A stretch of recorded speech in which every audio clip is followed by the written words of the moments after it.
tey damay partager ak yow benn business bu am bayre benn business bu populaire bu tendance mais surtout business bu am xaalis bi nga xamante ni day dox fii Sénégal. business boobu ban business la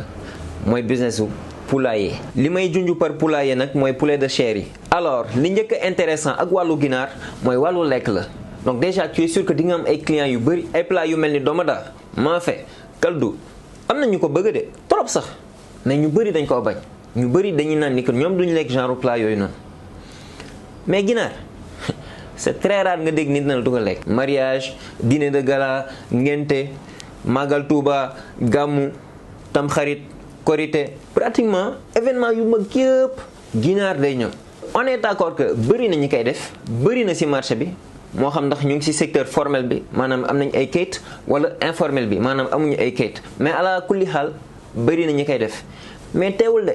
marché bi si man du mës a saturé incha allah. la demande est supérieure à l'offre maanaam jëndkat yi ñoo ëpp fuuf jaaykat yi. donc il suffit juste nga nekk liggéeykat après fexe ba lijjanti ay clients au début sa entourage rek baax na say xarit say tante sa ñoom yaay parce que sa waa kër sax dañ koy utiliser mën nga ko dugal sa statut WhatsApp.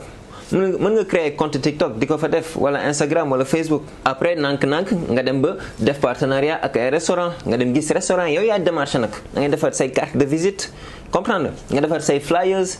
boo amee ay affiche mën nga ko taf fi nga xamante ni autorisé nañ la nga taf ko fa parce que nekkul n'importe où nga war a ñëw rek taf say affaire ñaata nga soxla pour démarrer business boobu noonu pour un début bu dente ni yow yaa koy defal sa bopp à moins que nga xamanteeg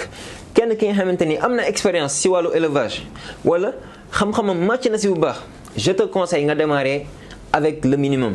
par exemple 50%. avec 50% il te faut un montant d'à peu près 250 000 parce que bu njëkk ba sax mënoon nga am 200 000 rek am ci lépp maanaam am ci aliments yi am ci abreuvoir yi li ñuy naanee am ci mangeoire yi li ñuy lekkee am sax kaaf bu normal copeaux yeeg yooyu noonu yëpp bu njëkk ba daal mais actuellement prix yëpp a yokk. saaku aliment bi yaa un an de cela pratiquement 15 000 la doon jar actuellement moo ngi jar 19 500. carton poussin bi 50% yi 24 000 la doon jar maanaam bu nekk 480 francs la lay dikkee actuellement bu nekk 550 francs la lay dikkee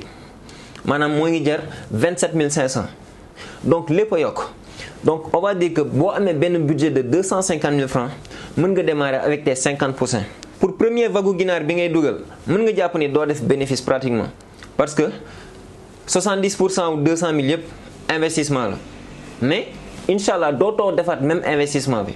à moins que nga bëgg a yokkaat par exemple nga bëgg a dem 100% wala 150 wala 200% léegi après nag incha allah sa deuxième vague à partir de ta deuxième vague di nga commencer def ay bénéfices nank-nank yaa ngi comprendre par exemple si lot de 50% mën nga si am bénéfice su 50 000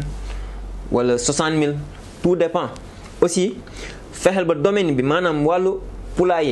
poulet de chair balaa nga siy dugg je te conseille nga gëstu su baax parce que y a énormément de choses à respecter déjà dafa war am hygiène température bi da siy jouer nawet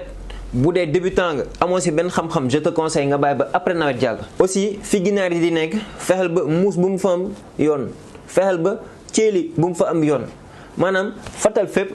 mais aussi na nekk fu aéré dafa bëri ay normes yu ñu war a respecter am na ñoo xamante ni seen xam-xam màcc na si bu baax surtout si YouTube bi donc je te conseille soo amee jot nga dem si YouTube bi bu dee da nga si bëgg a lancer wu nga tapé poulailler au Sénégal l'aviculture ça se passe comment di nga ci am ay vidéos yu bëree incha allah mais au cas où yow bëggoo fa nekk maanaam yow da nga bëgg juste financer mbir mi mais bëggoo fa nekk en personne je te conseille de choisir soigneusement say collaborateurs bul ñëw rek tànn ku nekk ñëw teg ko sa place non loolu day yàq liggéey dangay tànn ku sérieux sur entretien affaire yi na jaar yoon lépp leer ay papier signé lépp affaire yi faaw muy jaar yoon boo bëggee sa liggéey jaar yoon.